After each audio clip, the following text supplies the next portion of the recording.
تأقلم مع الإيقاع الجديد لرمضان اللي هو وقت ديال التأمل والروحانية، ولكن كاين بزاف ديال التغييرات اللي في رمضان اللي كيمكن تأثر على النوم ديالنا. من بين المشاكل اللي كيواجهوا الناس في رمضان هي كيفاش يحافظوا على النوم مريح بالرغم من تغيير الروتين اليومي، ولكن مع شويه ديال التعديلات تقدر تحسن جودة النوم ديالك بسهولة. سلام، أنا كريمة المبتهل ناتوروبات، واليوم غادي نشارك معكم نصائح باش تنعسوا مزيان في رمضان.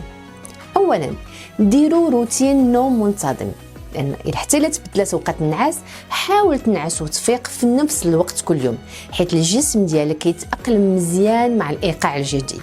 جوج، نقصوا من الشاشات قبل النعاس. الضوء الازرق ديال التليفون والتابلت كينقص انتاج هرمون النوم الميلاتونين، وهذه هي الحاجه اللي كتعطل النوم. وبدل هذه العاده بقراءه كتاب او تامل خفيف قبل النعاس. 3، اختاروا وجبات خفيفة بالليل. الوجبات الثقيلة عند الفطور كتعطل الهضم وكتخلي النعاس ثقيل.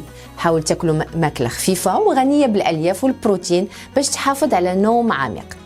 4، وجدوا بلاصة مريحة للنوم. خلي الغرفة ديالك مظلمة وهادئة وباردة. استعمل ستائر معتمة أو قناع النوم باش ترتاح مزيان.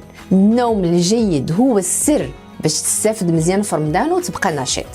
ردوا البال لصحتكم، ونشوفكم في رمضان مع نصائح جديدة مع كريمة المبتهل.